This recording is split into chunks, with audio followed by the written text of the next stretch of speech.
Hey everyone, it's been a week since the last time we had clear skies, and after tonight the forecast says another 2 to 3 weeks of non-stop cloud and rain. And to make it worse, tonight's a full moon. What could go wrong?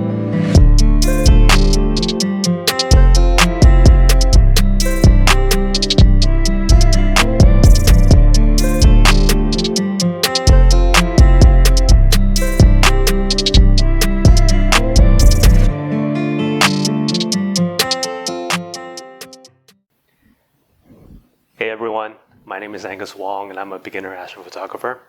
And tonight I want to demonstrate what a typical night is like for an astrophotography session. Now I hope that by demonstrating some of the main sequence of events, it's going to help those who are considering starting the hobby and those who just got your brand new gear and you kind of want to see how everything flows together throughout the night.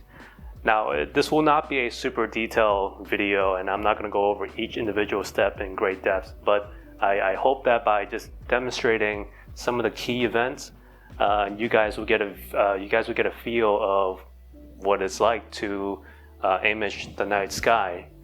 Now, before we start, I want to mention that you should do some planning before you just go out there and set up. And me personally, a lot of that planning revolves around the uncontrollables. Most of that stuff is weather related. Weather is out of my hands, so I want to make sure that I can plan around it. And then most of the time, it revolves around where is the moon, how bright is the moon. Are there going to be clouds along the night? Will there be rain or snow at some point throughout the night? And if so, I try to plan around that. So on this particular night, we're dealing with 100% full moon. And to make matters worse, the moon tonight will be rising from the east. Mostly east. And if you know anything about astrophotography and astronomy, you know that east is where a lot of the winter constellation will be. So that's my dilemma. I want to have a session, but the moon is going to rise from the east and it's going to stay with the rest of the winter constellation. It's December, heart of the winter. If I don't shoot the winter constellation, what else am I going to image? So stay tuned, and I'm going to go set up. And while I set up my mount, I'm going to think about what I'm going to do about this moon and which target will I image tonight. So let's go over and set up the mount.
Now that you've got your wiring hooked up, and I'm sorry you missed it because my battery died, but now I'm going to show you the next part of setting up your mount, and that is to balance your telescope with your counterweight here. So what I usually like to do is I usually like to balance my declination first. So I'm going to loosen this up and make sure that as this is,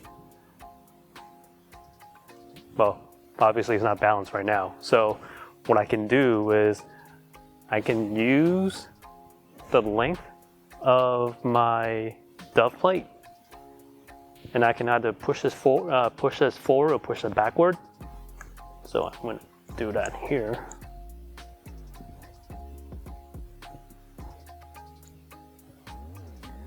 And this should do it.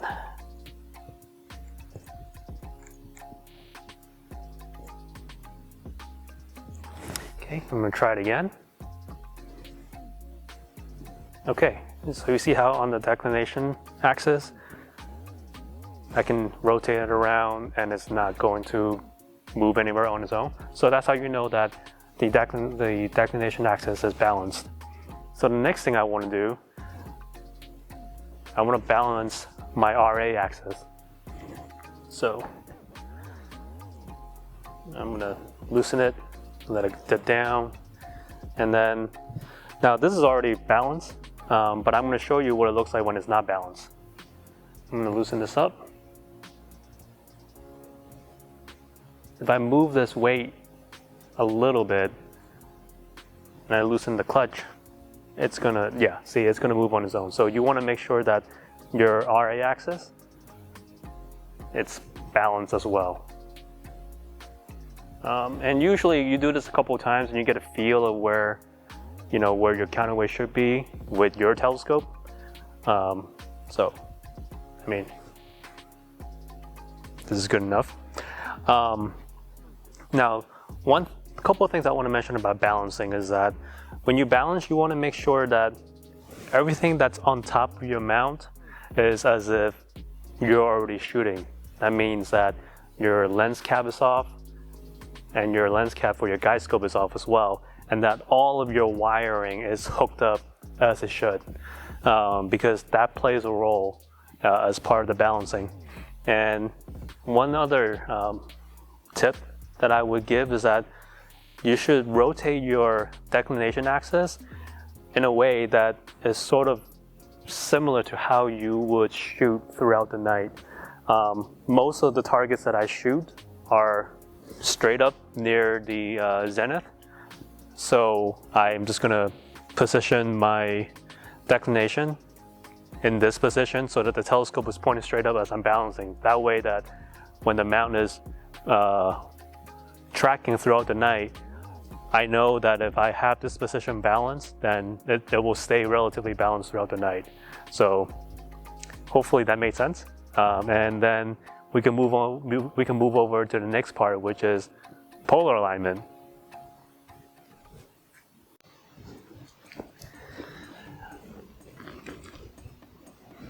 Turn this off. Depending on your mount, the polar alignment could be the last step you take before you actually start shooting. Now, with a go-to mount, there's going to be one additional step after this, and that is the star alignment. But for other lightweight manually slewing tracking mounts, the polar alignment will be the last thing you need to do.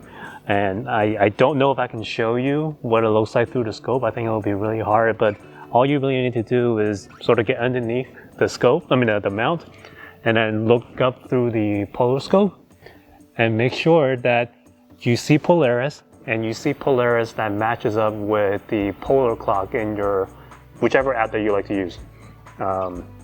And that's all there is to it. If you line up Polaris as close as possible to the polar clock in your favorite app, then your mount is going to track fairly accurately. This step is actually really crucial. So make sure you get a lot of practice polar aligning, and sometimes it sucks, sometimes it's really hard to see Polaris, but if you get good at it and you practice a lot, it's going to be really rewarding. And I just realized that in this angle, people are going to give me a lot of flack for my wiring because I have zero wiring solution, and I just let them all sort of dangle around. At this point, I don't really care about wiring solution yet, so.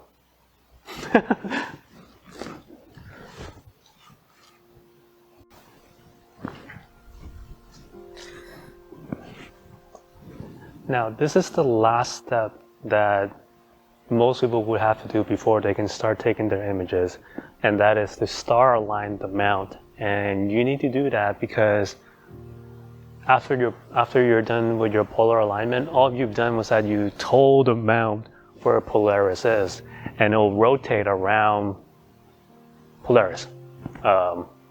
Because Polaris is the north point of the star, and all the stars rotate around the north point of the sky. And the purpose of the star alignment is to now tell the mount that, oh, okay, I'm here at the neb. Once you've told the mount that this is the neb, we're looking at the neb, then it's going to know where everything is. So that is the purpose of a star alignment, and I'm going to do that right now.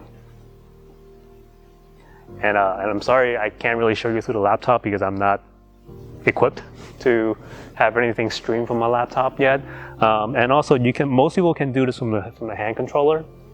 But I've got my mount hooked up to my laptop, and I'm used to using my laptop to control my mount. So for most beginners, I would advise you to just stick with the hand controller in the beginning, and then once you get comfortable with it, then you can move on to the laptop.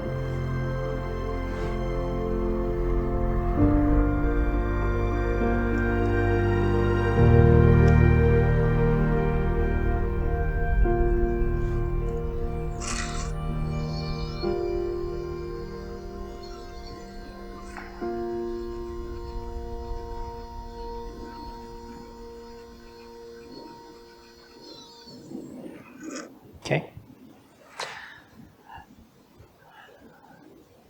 Yeah. Now that it's close to the neb, I'm going to make some fine-tune adjustment, and then I'm going to tell the mount that we're centered and we're good to go for the night.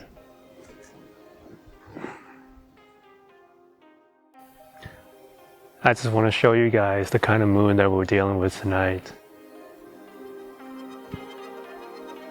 Look at that. Now, if I'm being honest, that's a gorgeous looking moon, but as it starts to rise in the sky, my problems also start to rise. So I hope that the Optolong L-eXtreme will help block out a lot of the moonlight and carry me throughout the night. So I figured out what I'm going to shoot tonight, and you saw the moon earlier. It's already starting to rise, and it's only about 7:45 at night. So everything towards the east and all the winter constellation, that's not going to be available to me tonight because the moon is right there. Now, you never want to shoot or image a target right next to the moon. I don't think there's a filter in the world that will be strong enough to block out the moonlight when it's that close. So my only real option here would be to image something along the constellation of Cassiopeia.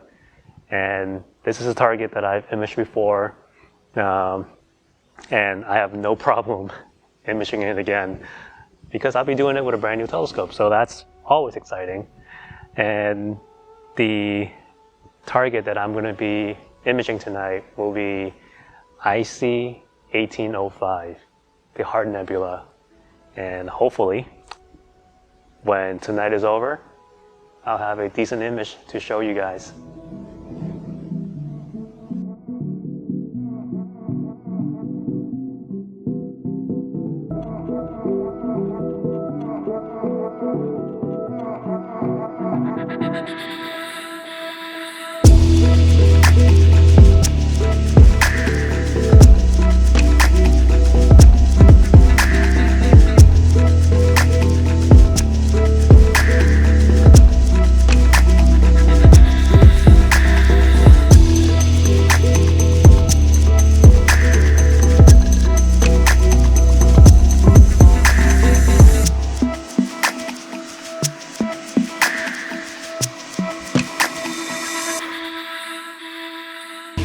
I want to talk about test exposure and framing. This can often be the longest part of your setup, and I want to say that, don't rush into it, because there's no point in rushing if you end up with an image that it's either underexposed, overexposed, or it's just not framed the way that you want it to be.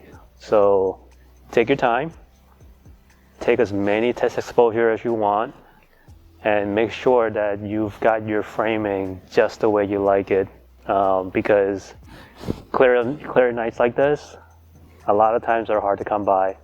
Even if the moon is out, you don't want to waste your night, and there's no point in rushing, getting a picture that you don't really care about, and you just wasted a gorgeous clear night. So once you find your target, really take your time to frame it, and make sure that you've got the proper exposure for it. Now, I think for beginner, the easiest way to find out whether or not you have a properly exposed image for astrophotography, at least, is that you want the peak of the histogram about 25 to 33% over from the left. And all you need to do is look at your camera's histogram, and you would see the peak, whether it's 25 or 30 or 33% over. And you want somewhere in the middle between those range. And if you've got a test exposure showing you that graph, and it's in between 25 to 33%, then I think you're good to go. And I think I'm good to go.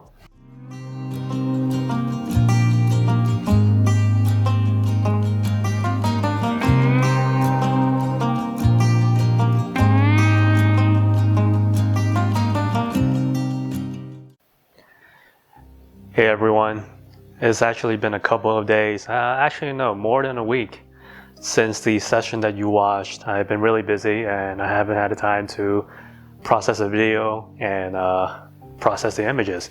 But I think that it's really important that as you finish a session, you take some time and you reflect upon how it went. Whether it was a success or a failure, it doesn't matter. You can think about some of the stuff that went well, some of the stuff that didn't go well, things that you thought were sketchy, and things that you thought were, kind of a waste of time. And that threshold is different for everybody. And this is a really good time where you can pick and choose and isolate aspects from any particular session and bring it forward with you onto the next session. And it's also a good time to sort of weed out some of the bad habits that you realize you didn't know you have. I know I have a lot of bad habits, and from every single session, I'm able to isolate some of those out, and kind of toss it away and try not to do those bad habits anymore. Now, as for the actual session that you watched, here are some of my thoughts. I think that number one, it was a good idea to pick a target that was far away from the moon. I was still dealing with a lot of sky glow from the moon, but it wasn't as bad as I thought it was going to be, and definitely not as bad if I were, imaging right next to the moon. Second thing, the filter that I used, the Optolong L-eXtreme, did a really good job at blocking out the moonlight, despite what I said about it in the previous video. I thought that it blocked out a lot of the sky glow, and it actually gave me a good amount of H-alpha data for me to use and put together a decent enough image. So I hope that you found this video useful, and really take some time after your session to self-reflect. I think you will grow and advance a lot more if you actively think about what you can carry with you onto the next session, and what you can, some of the bad habits you can throw away. So I hope that you found this useful. Let me know in the comments what sort of video you want to watch next, and I'll see if I can put those together. until next time, and also Happy New Year. And until next time, clear skies and have a good night. See you guys.